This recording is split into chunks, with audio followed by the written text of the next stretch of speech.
요한복음 3장 1절부터 15절까지의 말씀 우리 한 절씩 교독하겠습니다. 그런데 바리새인 중에 니고데모라 하는 사람이 있으니 유대인의 지도자라.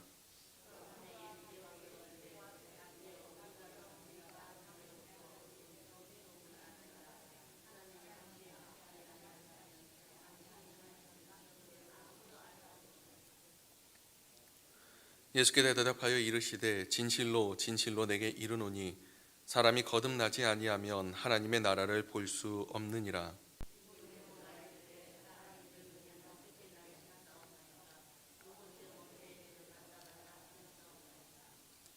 예수께서 대답하시되 진실로 진실로 내게 이르노니 사람이 물과 성령으로 나지 아니하면 하나님의 나라에 들어갈 수 없느니라.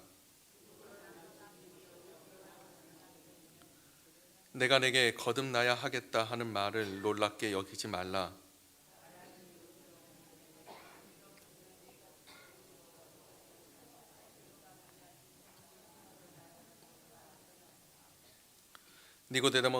니고데모가 대답하여 이르되 어찌 그러한 일이 있을 수 있나이까?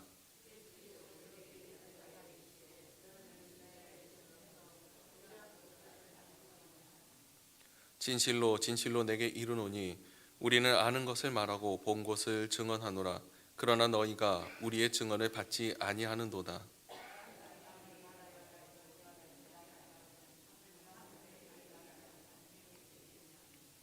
하늘에서 내려온 자 곧 인자 외에는 하늘에 올라간 자가 없느니라. 함께 읽겠습니다. 이는 그를 믿는 자마다 영생을 얻게 하려 하심이니라. 아멘.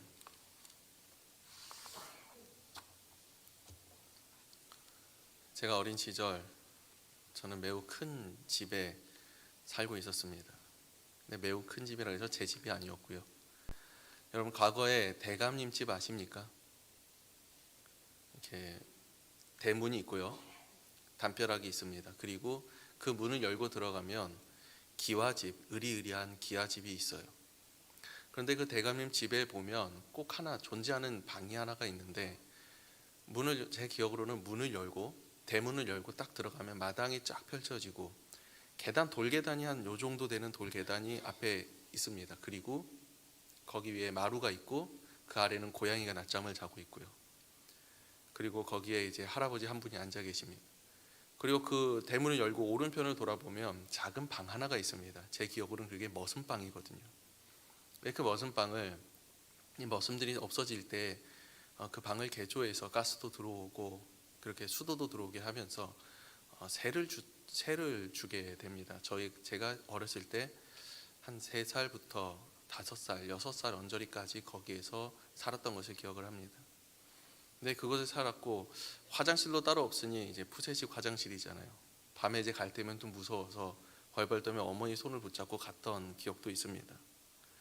근데 그 당시에 저는 참 아무것도 잘 모르는 허물없이 사람들에게 잘 다가가는 그런 아이였습니다. 때문에 그 집 주인 할아버지의 별명이 이제 호랑이 할아버지, 우리가 일반적으로 알고 있는 무서운 할아버지입니다. 아이들이 같이 놀고 있다가도 그 할아버지가 나타나면 아무 말 하지 않았는데도 불구하고 다 도망칩니다. 무섭다고 도망치고 소리 지르면 도망치고 호랑이 할아버지라 하면서 도망을 치는 거예요. 근데 저는 한 번도 그 할아버지가 호통을 그렇게 치는 적을 본 적이 없는 것 같아요. 표정은 무서웠는데. 그래서 그 할아버지에게는 언제나 제가 친근하게 다가가고 그냥 거리낌 없이 다가가고 손을 잡고 그랬던 기억이 있습니다. 아마 할아버지는 도대체 이 아이는 어떤 아이일까라고 하면 궁금증이 많이 생겼을 것 같아요. 근데 그 할아버지한테 다가가서 제가 손을 붙잡고 이야기를 했습니다. 엄마를 찾아야 되는데 엄마가 교회에 있는데 제가 어렸기 때문에 엄마를 찾아야 되는데 엄마가 교회에 있는데 내가 못 가겠다고 데려달라고 했던 것 같아요. 그 할아버지께서는 신을 신고 저를 손을 붙잡고 교회로 갑니다. 마을 입구가 있었는데 마을 입구에 오래된 교회당이 하나 있었고 거기에 마룻바닥 삐걱삐걱 되는 그 교회가 있었습니다. 근데 어머니께서 그곳에 기도하시고 모임을 하고 있는데 교회에서 비상이 걸렸습니다. 이유가 뭐냐면 그 할아버지의 별명이 호랑이 할아버지인데 또 하나는 교회를 너무 싫어한다는 거예요. 핍박도 하고 소리도 지르고 이제 욕도 하고 이러셨던 것 같아요. 근데 그 할아버지가 한 아이를 손에 붙잡고 오니 저 아이가 또 뭐 잘못을 했나, 아니면 교회에 무슨 해코지를 하러 왔나 이러면서 비상이 걸린 거예요. 근데 그 할아버지가 그걸 한번 쓱 둘러보고 저희 어머니에게 아이를 맡기고 돌아가셨습니다. 제 집에 돌아가신 이후로 그 첫걸음이 되어서 이제 교회를 출석을 하시게 됐어요. 저는 그와 같이 참 누군가에게 서슴없이 다가가는 게 힘들지 않았던 것 같아요. 그리고 때로는 참 눈치가 없다 그래야 되나요? 저를 싫어하거나 밀어내는 것에도 눈치가 없고, 철벽을 치고 했는데도 눈치가 없어서 그곳을 뛰어드는 그러한 성격이기도 했습니다. 그런데 그 어린 기억 속에 한 가지 또 하나 기억이 남는 것이 하나 있습니다. 그런데도 불구하고 저는 벽을 만난 적이 있어요. 어떤 벽이었냐면, 벽 앞에서 앞에 담벼락이 있다고 하지 않았습니까? 담벼락 안에서 놀고 있었습니다. 무슨 놀이를 했는지 정말 기억은 나지 않아요. 뭐 거울을 가지고 햇빛을 반사하면서 놀기도 했고, 뭐 그림을 그리며 놀기도 했는데 밖에서 소리가 들리는 겁니다. 아이들의 소리가 들립니다. 그래서 저는 이제 호기심에 야라고 했는데 거기서 밖에서 들려오는 소리가 있습니다. 왜? 야 하니까 왜 하는 거예요? 너무 재밌잖아요. 그 상황에 너무 재밌어서 이야기를 계속 시작했습니다. 뭐해? 나 심부름 가. 너는 뭐해? 나는 뭘 하고 있어? 이런 얘기를 막 하는 도중에 궁금증이 생긴 거죠. 그런데 너 누구야? 밖에서 들려온 소리 이런 겁니다. 그럼 너는 누구야? 그래서 저는 통설명을 합니다. 나는 정주야. 지금 5살이야. 나도 5살이야. 난 누구야? 이런 소리가 들리기 시작하는 거예요. 누군지 모르지만 분명히 대화가 통했고, 누군지 모르지만 누군가 있었다라는 걸 알고 있었습니다. 그런데 거기에서 끝이 났어요. 그 이후로 만남이 이루어지지 않았었고, 저는 저 놀 대로 놀았고, 그 친구는 심부름으로 갔다라는 거죠. 그 이후에 그 친구가 누구인지, 만남이 있었는지는 모르겠습니다. 여러분, 때로는 우리는 이러한 벽을 가지고 살아갈 때가 있습니다. 사람을 만나는 데에도 벽이 있고요. 또 그리고 어떠한 참 많은 벽들을 우리가 만나게 되고 그것을 가지고 살아가기도 합니다. 때로는 그러한 벽 때문에 내가 사람에게 다가가기가 힘들기도 하고 관계를 많이 깊게 맺지 못하는 경우도 있고, 또 그것을 힘겨워하는 경우도 참 많이 있습니다. 때로는 벽에 사로잡혀서 우리의 생각이나 사고나 이러한 것들 틀도 그 안에 사고가 잡혀 있는 경우도 있습니다. 그와 같이 우리의 신앙에도 분명한 벽이 있습니다. 물론 좋은 의미로서 본다면 나의 신앙의 그 지경을 지키고 외세의 공격을 막아주는, 그러니까 사탄이나 악한 영에 의해 공격을 하는 유혹을 막아주시는 그런 벽이 될 수도 있지만, 그 반대로 방해가 되는 벽들이 있다라는 것입니다. 우리가 신앙생활을 해가면서 수많은 벽들이 우리 안에 생겨나고 있고, 그것 안에 사로잡혀서 우리가 보아야 할 것을 보지 못하고, 우리가 들어야 할 것을 듣지 못하고, 우리가 깨달아야 할 것을 깨닫지 못하는 경우가 참 많이 있다라는 것입니다. 오늘 본문에 나오는 니고데모는 어찌 보면 그런 벽을 가지고 있었던 사람이라고 이야기할 수 있습니다. 때문에 눈앞에 가장 확실한 증거이잖아요. 그가 지금 대면하고 있는 분이 누구냐면 하나님의 아들 독생자 예수 그리스도입니다. 요한복음에서 말씀하기는 그를 빛이라 표현하였고, 또 말씀이 육신이 된 분이라고 말씀하셨습니다. 그 예수님과 그가 질문을 통해서, 그리고 답을 통해서 함께 이야기하고 있는 그러한 장면이 오늘 목격이 되고 있습니다. 예수님과 이야기하였고 예수님의 가르침을 받았던 가장 가까운 데서 그런 만남을 이루었던 사람 중에 한 사람이 바로 이 니고데모라는 사람이지만, 하지만 이 니고데모의 입에서는 주님을 시인하고 그를 하나님의 아들로서 메시아로서 시인하는 모습은 나타나지 않았다라는 거예요. 그저 선지자로서의 한 사람으로서, 하나님께서 함께 하시는 한 인물로서 그렇게 생각하였지, 그를 하나님의 아들로서 시인하고 또 믿는 장면은 나타나고 있지 않다라는 것입니다. 그럼 눈앞에 있는 그 예수님을 보지 못하게 하는 그 벽이 이 니고데모에게는 어떤 벽이 있었는가? 먼저 우리는 니고데모에 대해서 설명을 하고 있는 이 저자 요한의 내용 글을 볼 수가 있습니다. 1절에 그를 소개할 때에 바리새인이다라고 이야기합니다. 이 바리새인이라고 우리가 너무나도 많이 들지 않았습니까? 뭐 종교 지도자다 이렇게 얘기하지만 바리새인 하면 우리가 가장 먼저 떠올려야 하는 것은 바로 스승이고 선생입니다. 제사장과 더불어 바리새인, 그리고 얼마 전에 우리 목사님께서 말씀하셨던 SNM파, 이 세 파는 이 유대교회에 있어서, 유대인들에게 있어서 정신적인, 신앙적인 어떻게 보면 리더가 되고 지주가 되었던 그러한 파들입니다. SNM파는 그 경건한 주의로 나가서 세속을 떠나게 되고, 그리고 그들과 대립하는 그러한 모습 속에서 이제는 광야 속에서 자신 메뚜기와 석청을 먹으며 경건주의로 가게 되는 모습을 보게 되고, 또 제사장들은 성전 중심으로서, 제사 중심으로서 그렇게 성전에 머물고 있는 모습을 보입니다.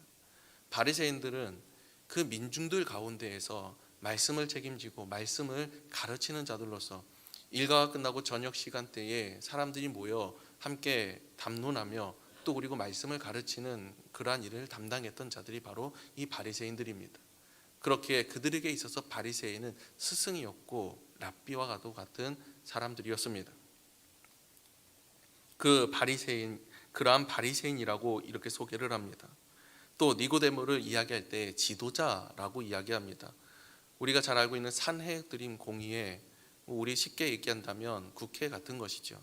거기에 있었던 의원이었다라고 이야기합니다.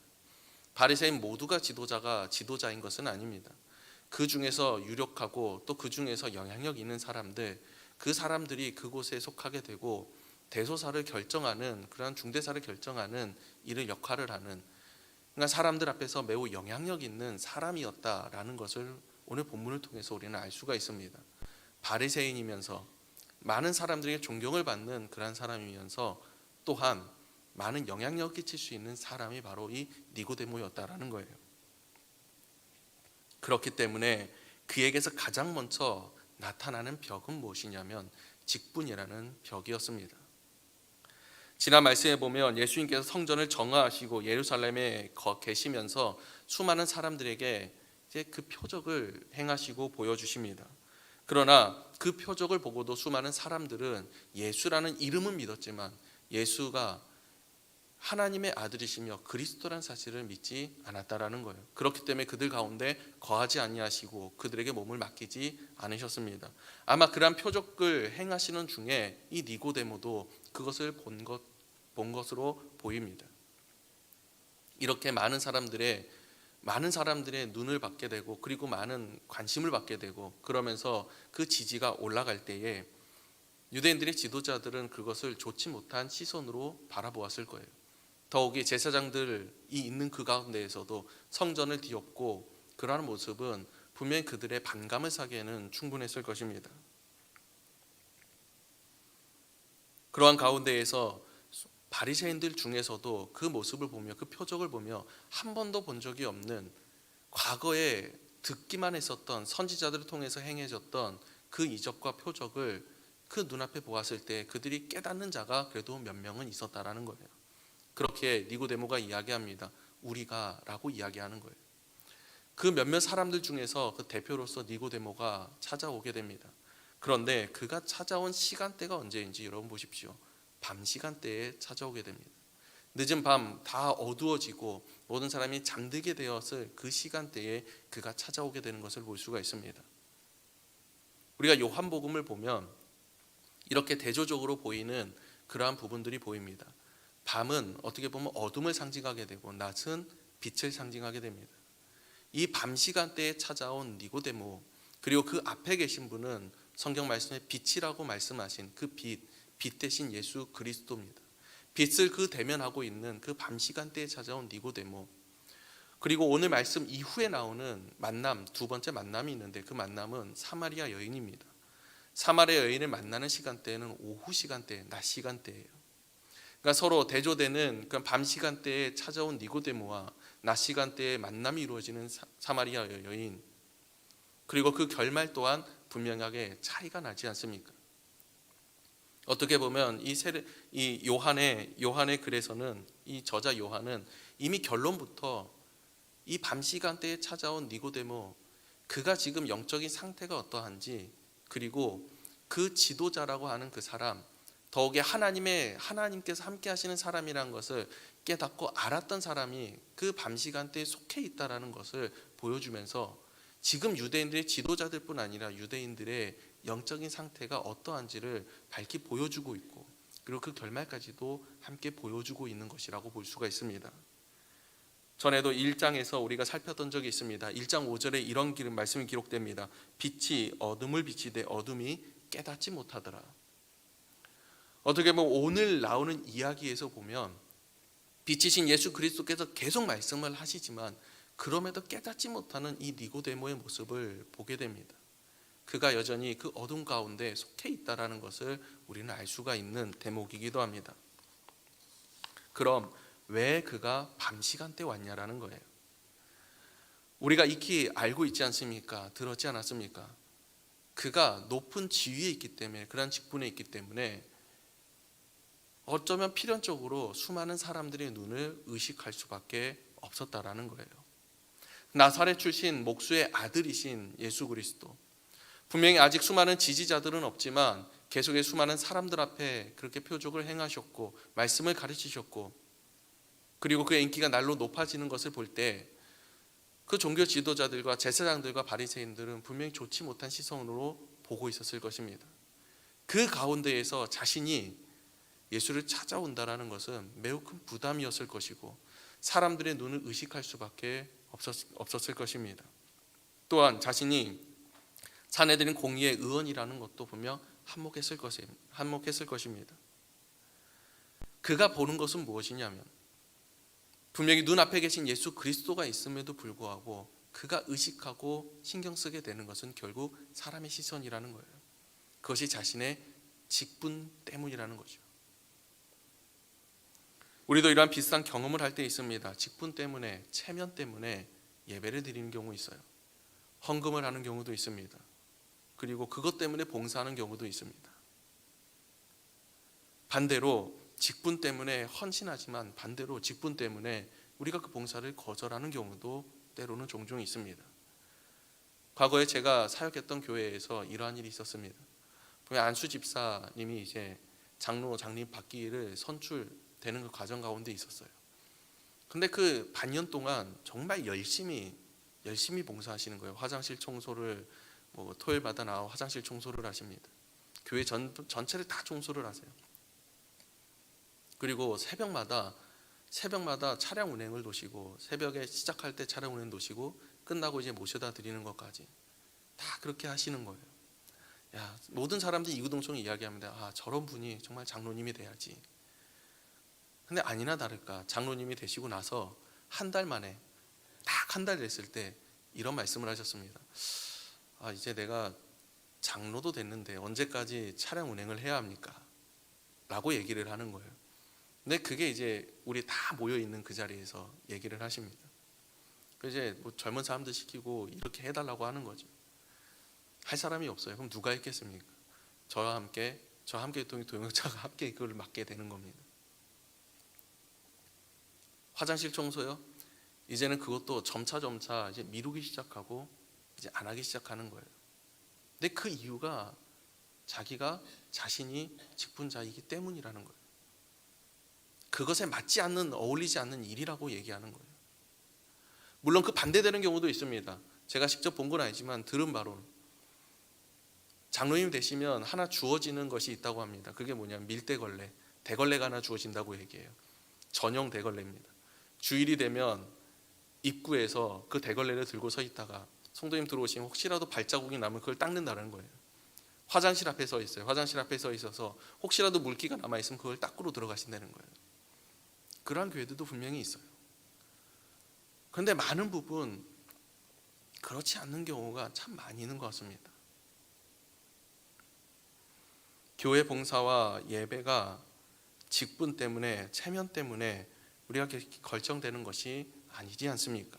하물며 우리가 주님만을 보면서 우리가 주님과 함께 살아가야 하는 우리가, 여러분, 우리의 직분에 따라서 주님을 볼 수 있고 보지 못하고, 우리가 직분에 따라서 구원을 받고 구원을 받지 못하고는 아니라는 거예요. 그것이 무슨 상관이 있겠습니까? 예수님을 만난다는 것에 당당함이 없고 밤의 은밀한 시간대를 택해서 타인의 눈을 피할 수밖에 없었던, 남몰래 예수님을 만나러 오게 한 그 직분의 벽이라는 것이 그에게 있었다라는 거예요. 어쩌면 그것이 걸림돌이 되는 것 아니겠습니까?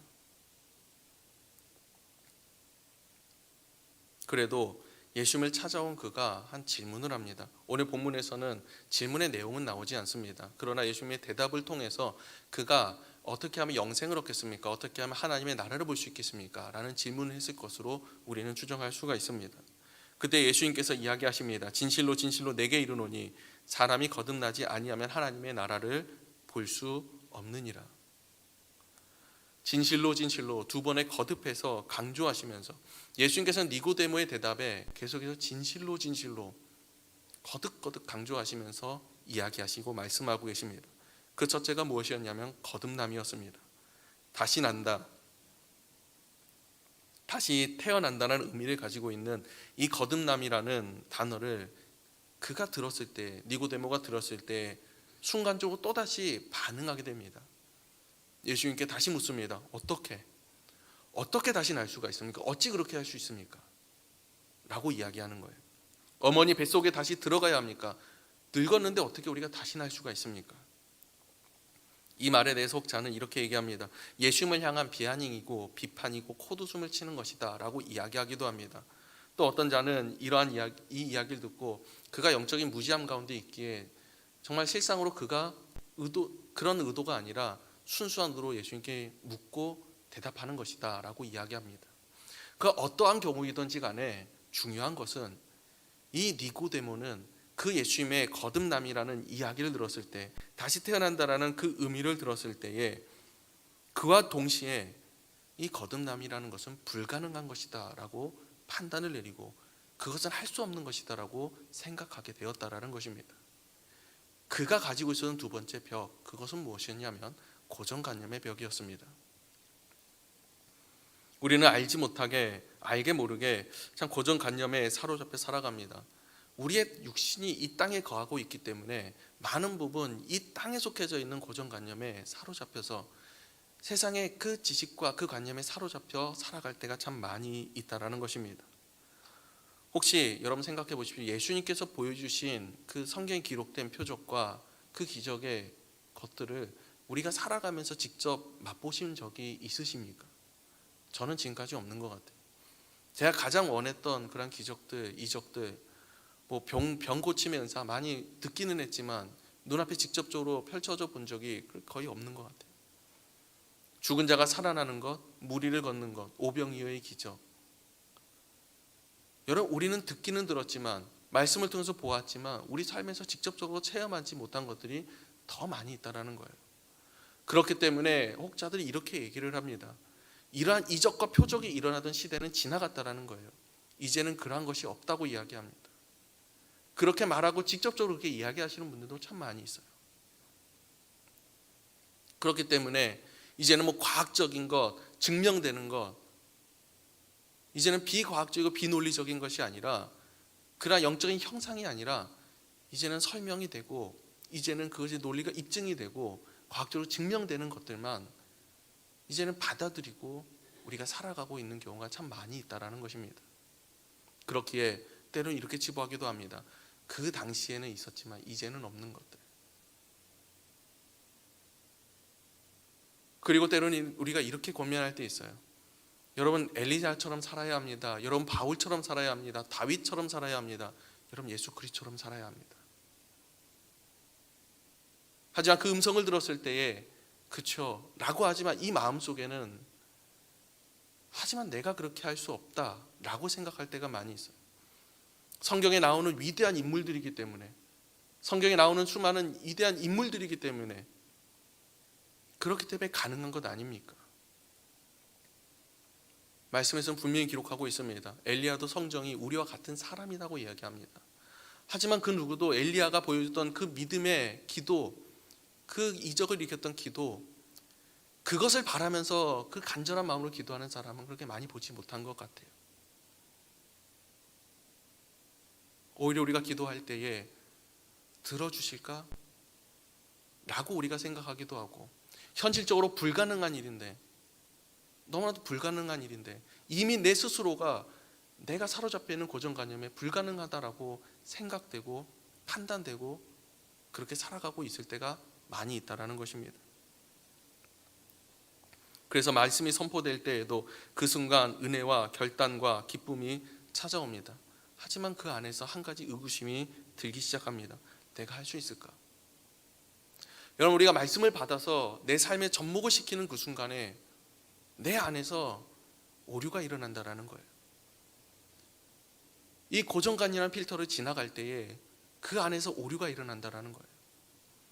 아니, 현실성이 없는 이야기 같고 내 현실에선 지금 이것이 접목되지 않을 것 같고 내 현실에선 이것이 일어나지 않을 것 같다라는 거예요. 내가 지금 이렇게 너무나도 힘겨운 가운데 있는데, 너무나도 바쁜 가운데 있는데 이것이 정말로 내가 할 수 있는 것일까? 내 안에 정말로 이러한 기적이 일어날 수 있을까? 이러한 것이 이미 내 안에 사로잡혀 있는 경우가 참 많이 있다라는 것입니다.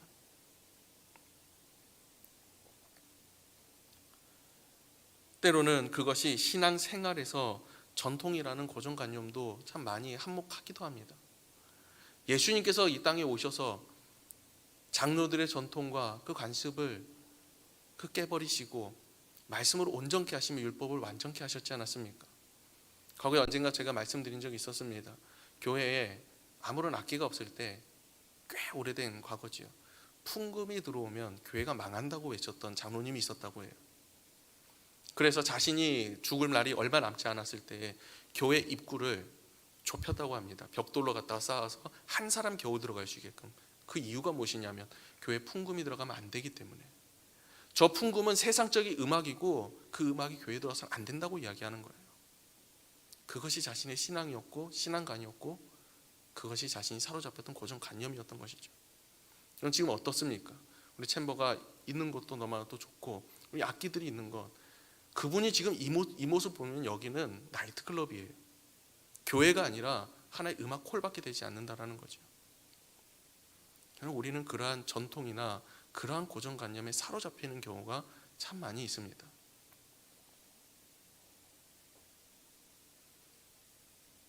예수님께서는 그런 니고데모에게 다시 한번 이야기하십니다.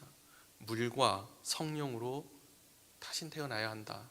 물과 성령으로 나야 한다라고 이야기하십니다. 그런데 그 말씀에도 또다시 니고데모는 이렇게 얘기합니다. 어찌 그러한 일이 있을 수 있나이까? 어떻게 그렇게 할 수 있습니까? 어찌 그러한 일이 일어날 수 있습니까? 다시 한 번 더 예수님께서 하신 그 말씀에 믿을 수 없다는 듯이, 그리고 마치 다시 한번 자신이 확고하게 이야기하듯이, 아니 그것은 결코 일어날 수 없는 일인데 어떻게 일어날 수 있습니까? 어떻게 그렇게 될 수가 있습니까? 라고 이야기하고 있는 장면이에요.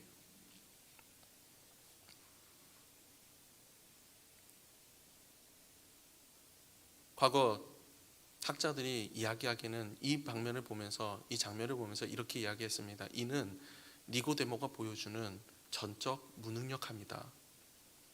종교개혁자들은 그렇게 이야기를 했어요. 저는 이 장면을 보면서 그가 가지고 있는 벽이 무엇이었냐면 영적 무지고 영적 무능력함의 벽을 그가 가지고 있었다라고 이야기하려고 합니다. 오늘 본문에서 니고데모가 계속해서 얘기하는 것은 불가능하다고 확고하게 이야기하는 거예요. 물론 그가 니고데모가 세 가지 질문, 비록 한 가지 질문 나타나지 않지만 공통된 단어가 하나 들어갑니다. 그것이 무엇이냐면 어찌, 어떻게 라는 거예요. 이는 지식적인 부분, 그리고 방법적인 부분, 그리고 어떠한 명확한 규범을 이야기하고 있는 거예요. 그걸 알려달라는 거예요. 그도 그럴 것이 당시 유대인들에게, 랍비에게 영생을 얻으려면 어떻게 해야 됩니까?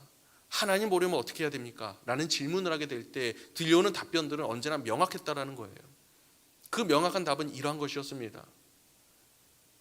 너가 하루에 3번 기도하고 또 11조로 온전히 드리고 제사를, 예배를 열심히 드리고 가난한 자를 돌보라. 이렇게 명확한 어떠한 것을, 규범을 제시하고 방향을 제시했다라는 거예요. 여러분, 아이러니하지 않습니까? 지금 이 니고데모가 바라보는 것은 그가 바라보기를 원하는 것은 하늘이라는 거예요. 그런데 그가 정말로 바라는 것은 무엇이냐면 이 땅에 살아가면서 자기가 지켜야 될 규범을 이야기하고 있는 거예요. 자신이 하늘을 바라보기를 원하고 그 천국을 바라보기를 원하면서 정작 그 마음에서 원하는 것은 땅에 속해 있는 그러한 방법과 그러한 지식을 원하고 있는 모습을 볼 수가 있다는 겁니다. 영적인 무지함과 영적인 무능력의 벽이 그를 그와 같이 만들어가고 있다는 거예요.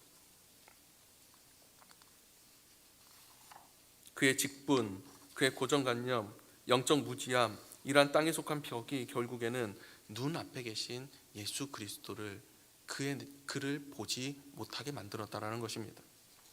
그런 그에게 예수님께서는 그러한 상태에 있는 니고데모에게 예수님께서 가장 먼저 얘기하신 것이 진실로 진실로 말씀하시면서 거듭나야 한다고 말씀을 하십니다.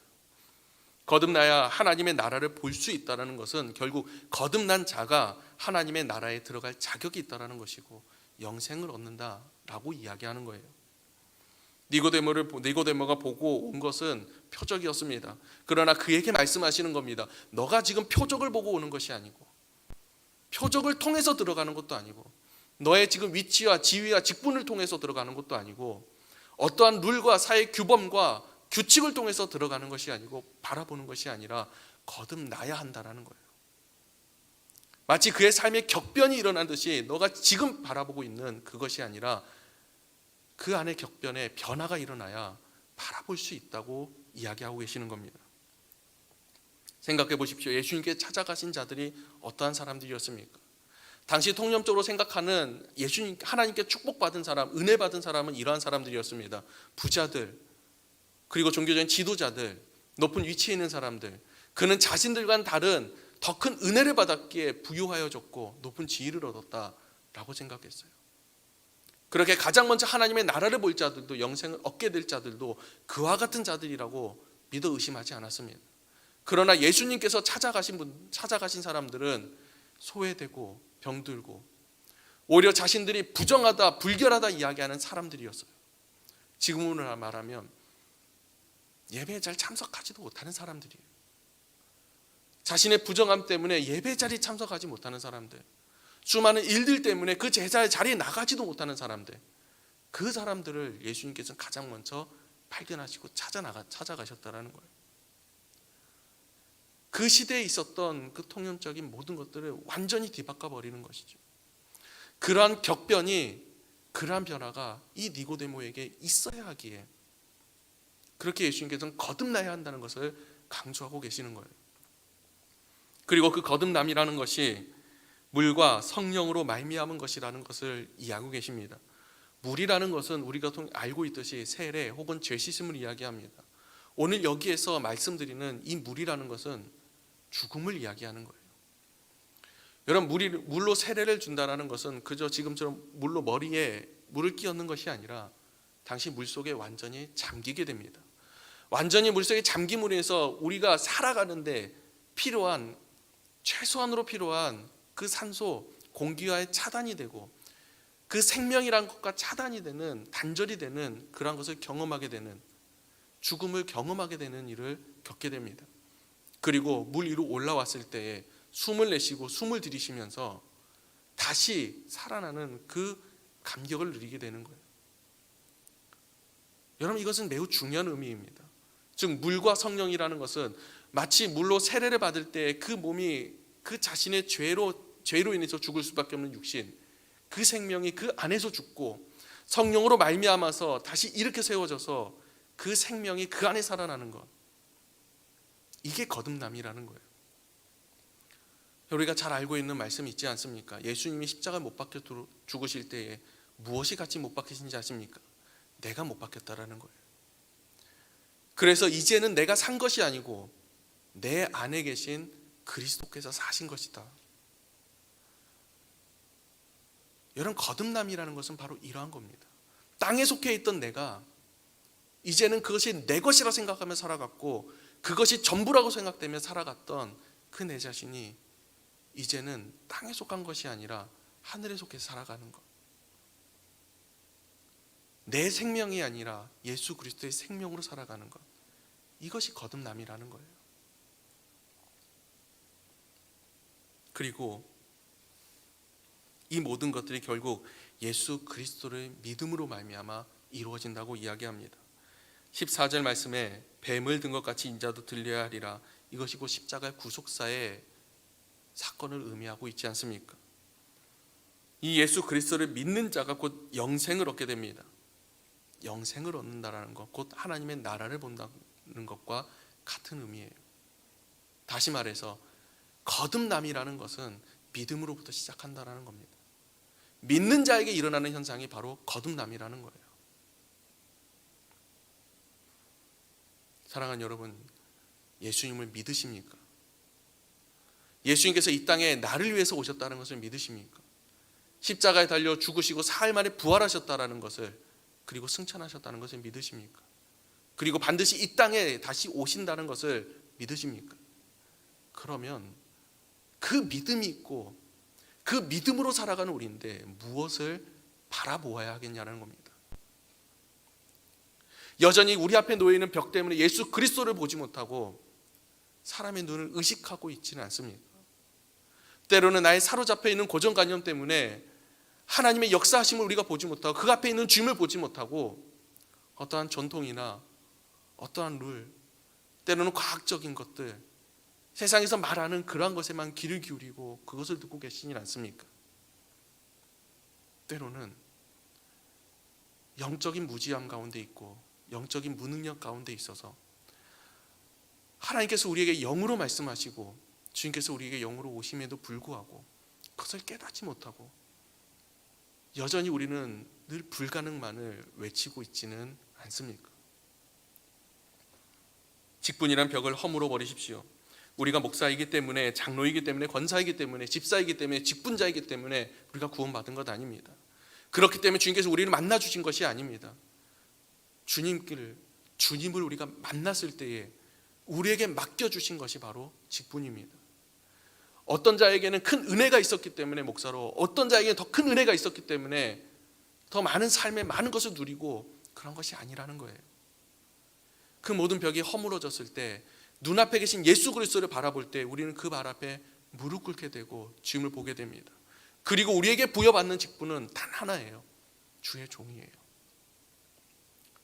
그리고 거기에서 우리가 감당해야 되고 우리가 맡아야 될 그 사명을 하나님께서 우리에게 허락하신 것이지 않습니까? 그런데 어찌 우리가 직분이라는 그 벽을 통해서 주님을 볼 수가 있겠냐라는 거예요. 고정관념의 벽을 허물어 버리십시오. 비록 우리는 이 땅에 발을 딛고 살아가지만 우리는 이 땅에 속해 있는 사람들이 아닙니다. 우리가 바라보고 우리가 소망하는 것은 다시 오실 주님이고 그 하늘, 그 천국이지 않습니까? 그런데 어찌 이 땅의 관념을 가지고 살아갈 수가 있겠습니까?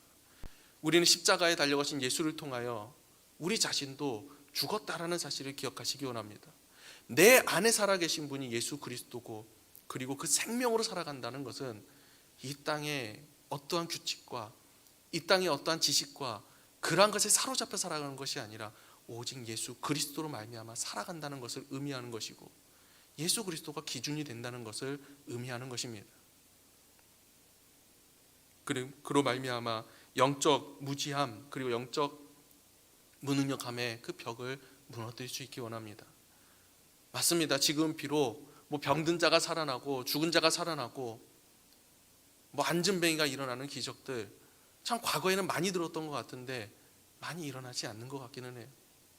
하지만 우리가 바라볼 표적은 딱 하나지 않습니까? 수많은 사람들이 바라보고 있는 그 표적이 아니라 요나의 표적, 마치 뱀이 들린 것처럼 예수 그리스도께서 십자가에 들리시고 그리고 사흘 만에 부활하신, 그리고 나를 구원하시고 나를 위해서 이 땅에 오신 예수 그리스도, 우리가 바라볼 수 있고 우리가 가장 이 마음에 두고 바라보아야 할 표적이 바로 그 표적이잖아요. 그 표적 가운데 계신 예수 그리스도를 우리가 볼 수 있기를 원합니다. 직분, 고정관념, 영적 무지함, 무력함, 이러한 벽만을 이야기했습니다. 하지만 예수 그리스도를 보지 못하게 하는 벽은 참 많이 있는 것 같아요. 그 모든 벽을 여러분 우리가 허물어 버릴 수 있게 합니다. 그리고 이제는 내가 바라보는 것이 그저 벽 안에 있는 세상과 그 벽만을 바라보는 것, 때로는 벽 너머의 기이한 현상들, 마치 우리가 그것을 불꽃놀이 보듯이 저러한 현상이 있었구나, 그러한 현상은 바라보지만 그 현상 중심 가운데 있는 예수 그리스도를 바라보지 못하는, 그리고 그것이 나의 자랑이 되어서 너는 저걸 보지 못했니? 난 저걸 보았는데, 그것이 나의 자랑이 되는 참 어리석은 그런 모습이 없기를 원합니다. 오히려 이제는 그 모든 벽을 무너뜨리고 그 앞에 계신 예수 그리스도를 우리가 발견할 수 있고 그 예수 그리스도를 바라볼 수 있기를 원합니다. 우리가 걸어가야 할 길도 바로 그곳이고 우리의 신앙의 끝에 계신 그 예수 그리스도, 그리고 내 곁에 계시면 내 속에 살아계신 그 예수 그리스도, 그 예수 그리스도를 바라보면서 우리의 모든 벽을 허물고 그 믿음 가운데 서는 우리 모두가 될 수 있기를. 또한 오늘 말씀에 이렇게 기록됩니다. 하늘에서 내려와 하늘로 올려지신 분이 그 인자밖에 없다, 예수님밖에 없다고 말씀하시잖아요. 하늘에서 내려오시고 하늘로 올라가신 그 하늘에 계신 그 주님, 우리가 그 주님을 바라볼 때에 우리는 땅에 있는 자가 아니라 하늘에 속한 자로 살아갈 수 있게 될 줄로 믿습니다.